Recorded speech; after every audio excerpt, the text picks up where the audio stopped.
para sahabat sekalian. Saat ini saya bersama Pak Adi Lukman, Ketua Umum Gabungan Produsen Makanan dan Minuman Indonesia atau GPMMI. Nah, sekarang akan berbicara mengenai industri makanan dan minuman Indonesia, terutama di era COVID saat ini.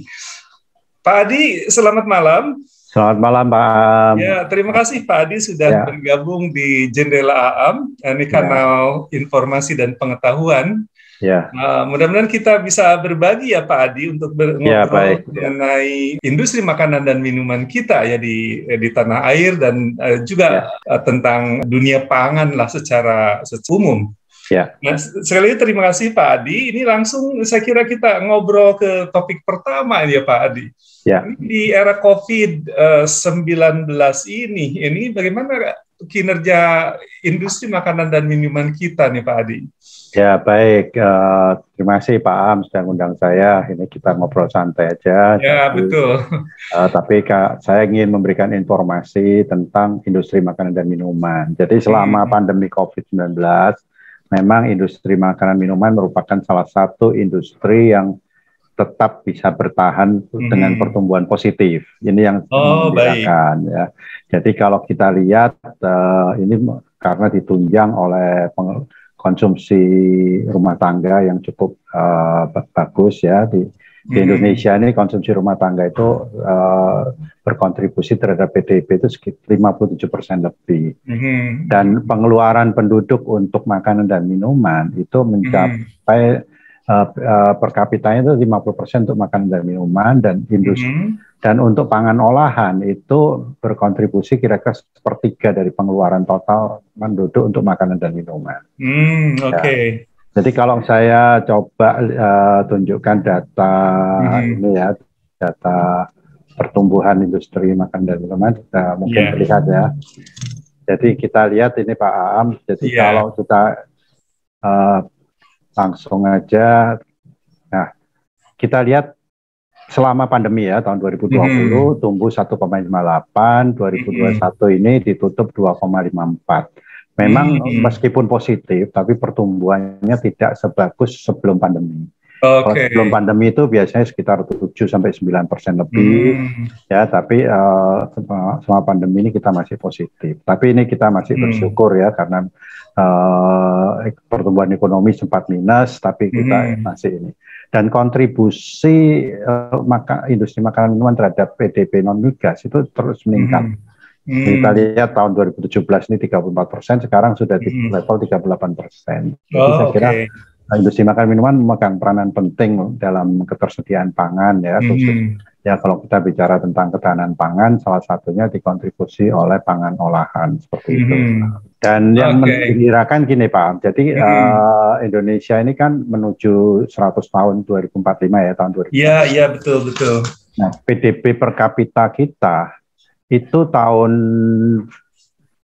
2021 ini kan yang rilis terbaru itu 4.349,5 US dollar. Nah, Bappenas itu memprediksi dan merencanakan PDB per kapita kita pada saat 100 tahun Indonesia itu akan mencapai 23.000 lebih.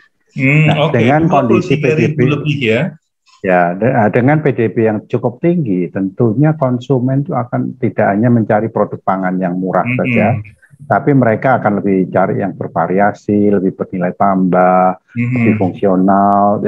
Nah, inilah kesempatan bagi industri makanan minuman saya kira. Jadi apalagi diperkirakan penduduk Indonesia pada saat itu akan mencapai lebih dari 319 juta. Nah, inilah potensi industri makanan minuman saya kira sudah terbayangkan berapa besar potensinya ya. Dan yang menggembirakan juga Pak, selama pandemi ternyata investasi juga cukup meningkat positif. Terutama ditunjang oleh foreign direct investment. Foreign direct investment itu pertumbuhan tahun 2021 itu mencapai 46% lebih. Tepatnya 46,45% ya. Meskipun domestic direct investment-nya ada sedikit menurun sekitar 5,8%, tapi Tapi secara total tetap pertumbuhannya positif untuk investasi di industri makanan dan minuman. Seperti itu. Nah, makanan minuman ini kan industri strategis ya Pak, karena menyangkut masalah hajat hidup dan keberlangsungan masyarakat, saya kira, keberlangsungan kehidupan. Ini yang dari perspektif Pak Adi ya, sebagai Ketua Umum GPMMI, ini tantangan yang dihadapi apa ya Pak, yang dalam rangka menumbuhkan ya industri ini supaya bisa melayani masyarakat lebih baik?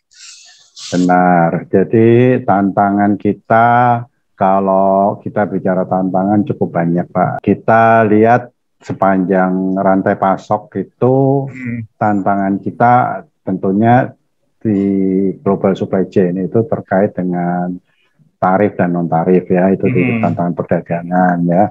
Tapi di samping itu kita juga mengalami tantangan yang luar biasa selama pandemi. Kalau saya katakan ada 5 krisis utama yang kita alami selama pandemi Pak. Pertama krisis kesehatan ya, kemudian ya karena pandemi ya awal tahun 2020, kemudian dilanjutkan dengan krisis ekonomi karena memang terjadi kontraksi ekonomi di berbagai ini ya, di berbagai sektor sehingga terjadi krisis ekonomi. Nah, selanjutnya terkait dengan industri makan minuman, kita mengalami krisis logistik Pak.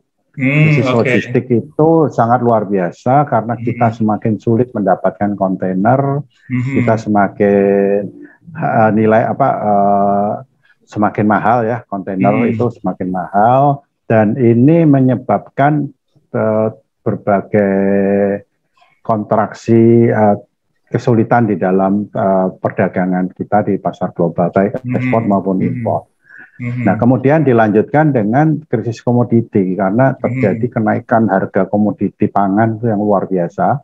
Bahkan FAO melaporkan rata-rata tahun lalu itu kenaikannya 30% lebih, hampir 34%, dan komoditi tertentu bisa 50-60% seperti minyak, minyak nabati, gula, dan lain sebagainya. Itu sangat tinggi sekali ya. Nah, kemudian yang lain lagi adalah setelah krisis komoditi pangan, krisis energi. Nah, di dunia ini Pak, sudah semakin sulit dibedakan antara pangan dan energi ya. Karena kita punya sumber yang sama sekarang ya. Banyak negara sudah memakai bahan pangan sebagai energi. Di Brasil misalnya, energi itu dihasilkan dari singkong ya. Singkong itu dipakai untuk menghasilkan. Di Brasil itu gula, tebu. Kemudian kalau di Korea, di China itu umbi-umbian termasuk singkong, kentang dan lain sebagainya dipakai untuk sumber-sumber energi. Nah, di Indonesia sendiri kita tahu ya, sawit itu sebagai bahan pangan sekarang pemerintah mentargetkan P30 ya, P30 itu yang kita lihat sehingga terjadi persaingan antara pangan dan energi. Nah, disinilah peranan pemerintah ya, menurut saya harus semakin tajam membuat prediksi-prediksi dan perhitungan. Mana prioritas pangan, komoditi pangan, mana prioritas untuk energi. Ya, kalau tidak, ini akan terjadi kekacauan karena kita tidak bisa sulit dibedakan sekarang ya, karena sumbernya sama seperti itu ya. Nah, makanya kalau saya rangkum tadi dari yang tadi saya sampaikan, tentunya 5 krisis utama ini yang kita hadapi selama pandemi ya, mulai kesehatan, ekonomi, logistik, komoditi, dan ini tentunya berpengaruh terhadap nilai harga pokok produksi kita meningkat sangat luar biasa. Meskipun penjualan kita meningkat, tapi profit dari pelaku usaha industri itu sangat tergerus ya, karena pada proses pemulihan ekonomi semasa pandemi kita sulit menaikkan harga. Nah, tapi dengan berbagai kondisi yang ada, dengan ini akhirnya tahun 2021 kemarin, akhir 2021 dan sekarang 2022, banyak pelaku usaha yang menaikkan harga terpaksa karena sudah tidak bisa ditahan lagi ya, karena sudah 2 tahun kita bertahan untuk tidak naik harga selama pandemi itu. Gitu.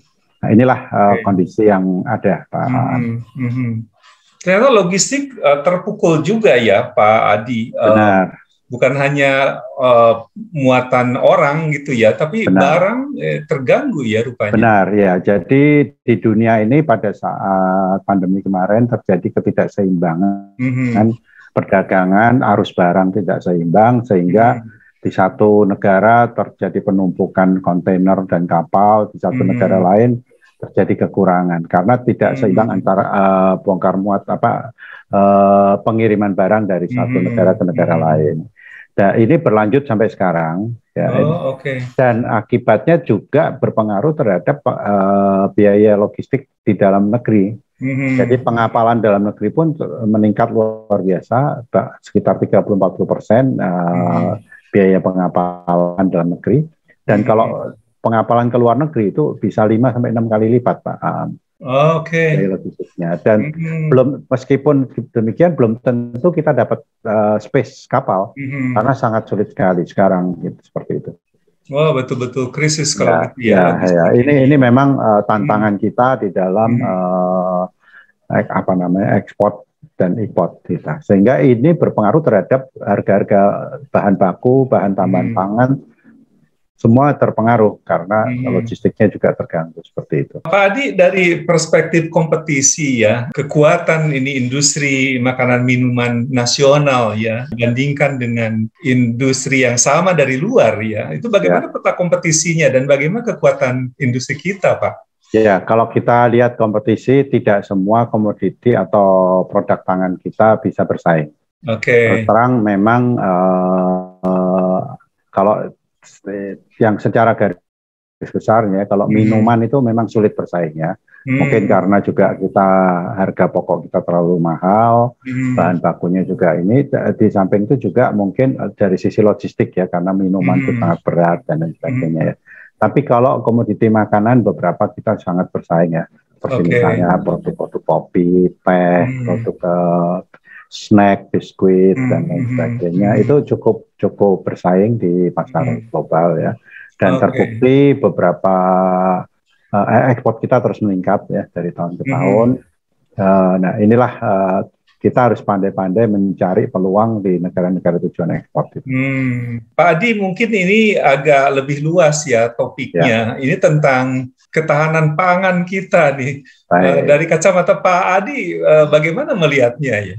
Ya, kalau kita bicara ketahanan pangan ya, tentunya kita akan bicara definisi ketahanan pangan itu seperti apa ya. Nah, kalau kita bicara tentunya ketahanan pangan ini kan bagaimana negara atau di satu negara itu akses ketersediaan pangan itu yang cukup, aman dan bergizi. Bahkan kalau di Undang-Undang Pangan itu sampai ke individu ya. Ketersediaan itu bergizi sampai ke individu harus dipenuhi. Itu Undang-Undang Pangan kita nomor 18 tahun 2012. Nah, dari sana kita lihat mungkin sekarang lebih dikenal bukan food security tapi food and nutrition security ya. Nutrition security ya. Food and nutrition ya. Jadi karena tidak hanya sekedar cukup gitu, tapi kita harus memperhatikan nutrisi itu sendiri. Nah, kalau kita kaitkan dengan industri pangan, kita harus akui bahwa bahan baku kita masih banyak yang harus diimpor. Ya, itu mulai dari ya kita tahu sendiri gandum kita tidak punya sama sekali ya, itu 100% impor. Gula untuk industri pangan kita juga masih 100% impor. Bahan baku untuk susu itu juga 80% masih impor. Kedelai, jagung itu kira-kira 70% masih impor ya. Kemudian beberapa komoditi-komoditi lain juga masih banyak yang impor ya. Nah, inilah kita lihat kalau kita bicara bagaimana memenuhi pangan secara cukup dan bernutrisi, tentunya ini tantangan bagi Indonesia ya. Karena kita masih banyak yang impor. Belum itu untuk industri, belum untuk konsumen dan lain sebagainya. Ya. Tapi Pak Am gini, kalau saya lihat sekarang ini dunia ini sudah berubah ya. Kita sudah borderless. Banyak negara yang menganggap bahwa food security itu adalah bagaimana mereka bisa menguasai pangan itu sendiri. Ya, ada negara-negara sekarang yang melakukan penguasaan lahan dan produksi pangan itu di negara lain. Contohnya China, Arab Saudi, mereka mengokupansi lahan-lahan di negara-negara di Afrika, termasuk di Indonesia, untuk keamanan pangan mereka ya. Untuk menjaga ya ketahanan pangan mereka, dan mereka membawa hasilnya untuk memenuhi kebutuhannya. Oke. Nah, kalau dibilang impor, secara fisik benar produk itu diimpor, tapi secara penguasaan itu sebetulnya dikuasai oleh mereka karena mereka yang memproduksi, mereka yang menghasilkan, meskipun teritorinya bukan di negaranya sendiri. Inilah perubahan-perubahan yang sangat luar biasa di pasar global, sehingga kita sebenarnya semakin sulit mendefinisikan antara ketahanan pangan, kedaulatan pangan, dan sebagainya ya. Kalau dibilang berdaulat, mereka menguasai di negara lain itu sangat berdaulat ya. Nah, inilah yang kita lihat. Mungkin ke depan perkiraan saya harus diredefinisi antara ketahanan pangan, kedaulatan pangan, dan lain sebagainya. Nah, kalau kita lihat di indeks ketahanan pangan kita ya, Indonesia memang tidak menggembirakan, Pak. Ini kalau saya boleh share sedikit data ketahanan pangan kita ya. Nah, ini terlihat ya data ketahanan pangan kita, Pak. Tahun 2021 kemarin, kita itu turun rankingnya, turun 12 tingkat, Pak. Jadi,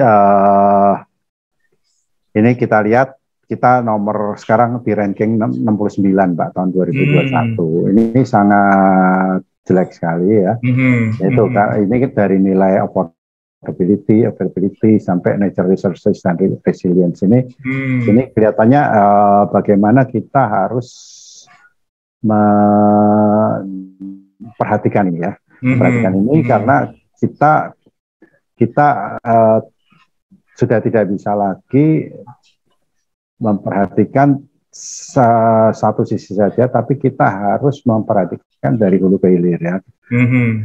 Apalagi kalau ini saya bandingkan kita dengan negara tetangga kita, misalnya dengan Thailand ya. Nah, ini coba kita lihat ya, Pak, ya, dengan Thailand nih ya. Ini kita sangat kalah jauh sekali, Pak. Nah, ini kita lihat ya. Baik dari sisi affordability, availability kita masih kalah. Kemudian dari quality and safety, dan natural resources dan resilience-nya juga kita kalah ya. Thailand itu sekarang di ranking 51. Ranking 51, kita ranking 69. Ya, seperti itu. Ya, lumayan jauh ya bedanya ya. Ya, lumayan jauh. Nah, padahal Thailand itu negara yang sebetulnya tidak jauh lebih kecil dari Indonesia ya, tapi mereka bisa mempertahankan dan meningkatkan ranking food security-nya lebih baik. Nah, kalau saya contoh dengan Singapura misalnya, Singapura itu rankingnya cukup bagus gitu ya, karena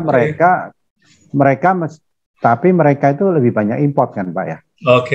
Nah, mereka lebih banyak import, tapi ranking food security-nya sangat bagus gitu. Nah, inilah yang kita harus belajar karena mereka Singapura itu lebih menguasai logistik global untuk pangan. Itu saya kira kuncinya ya. Nah, ya, jadi kita sekarang ini menurut saya harus meredefinisi antara kedaulatan dan ketahanan pangan ini harus di blending gitu ya. Kalau kita bicara Singapura import dibilang tidak berdaulat pangan ya. Tapi kenyataannya mereka menguasai. Tapi kenyataannya mereka menguasai sekali. Menguasai logistik pangannya, menguasai finansial pangannya, menguasai Termasuk aksesnya barangkali juga ya, aksesnya dan lain sebagainya, di mana trader-trader besar untuk komoditi pangan dikuasai oleh Singapura, finansialnya dikuasai oleh Singapura, ya, aksesnya dikuasai oleh Singapura, dan informasi pun dikuasai oleh Singapura. Jadi ini maka dari itu kita perlu suatu waktu kita harus berpikir lagi antara kedaulatan dan ketahanan pangan ini, bagaimana mendefinisikan kembali seperti itu. Oke. Pak Adi, barangkali ini obrolan terakhir ya. Apa yang ingin disampaikan Pak Adi ya untuk mendukung industri pangan nasional ya? Barangkali ini harapan kepada pemerintah. Ya, baik. Jadi kalau ini tentunya harapan saya sebagai Ketua GAPMI, saya ingin sharing sedikit bagaimana harapan saya sebagai Ketua GAPMI. Nah, inilah harapan saya, Pak. Kita ingin membangun industri pangan yang bernilai tambah ya, pangan dan agro ya, bernilai tambah yang resilient, affordable, dan kompetitif di pasar global. Bagaimana ini bisa tercapai? Kita harus bisa membangun ekosistem ini. Ekosistem ini secara utuh dan dari hulu ke hilir ya. Kita harus membangun sustainability raw material kita ya. Karena sekarang ini kita harus akui ada yang raw material kita ada yang lokal, ada yang import, dan bagaimana kita harus membuat sustain raw material ini untuk kebutuhan industri. Ini harus didukung oleh policy dan regulasi yang kondusif, yang konsisten, sinkron dari hulu ke hilir dan berkolaboratif.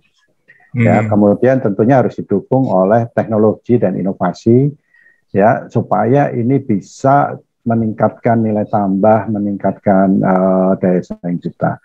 Dan tidak kalah penting harus didukung oleh human capital yang kompeten, skill dan reliable, ya, dan tentunya didukung oleh infrastruktur dan logistik yang dari hulu ke hilir untuk mendukung supply value chain kita. Nah, ini semua ekosistem ini harus dibangun. Nah, kita bersyukur ada Undang-Undang Cipta Kerja 11/2020 kemarin Omnibus Law yang cukup mendukung, dan tentunya juga program pemerintah Making Indonesia 4.0 ini perlu diakselerasi, perlu dipercepat supaya ekosistem ini terbangun dari hulu ke hilir, terintegrasi, database-nya jelas berdasarkan big data yang ada, sehingga kita bisa mencapai ekosistem untuk membangun industri pangan yang bernilai tambah, resilient, affordable, dan kompetitif seperti itu. Nah, inilah harapan saya. Mudah-mudahan ini bisa benar-benar tercapai dengan segala upaya dari semua para pemangku kepentingan. Seperti itu, Pak. Baik, Pak Adi, terima kasih atas info dan sharingnya. Mudah-mudahan ini bermanfaat buat masyarakat dan juga didengar oleh pemerintah ya, untuk upaya memajukan industri pangan nasional atau makanan dan minuman terutama ya untuk kesejahteraan masyarakat.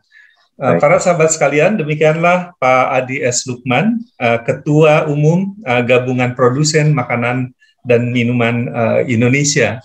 Jika berkenan, silakan subscribe, dan kita akan bertemu lagi dengan topik lain di waktu yang akan datang. Terima kasih Pak Adi, sampai ketemu lagi. Salam sehat Pak Adi. Salam sehat Pak. Ya.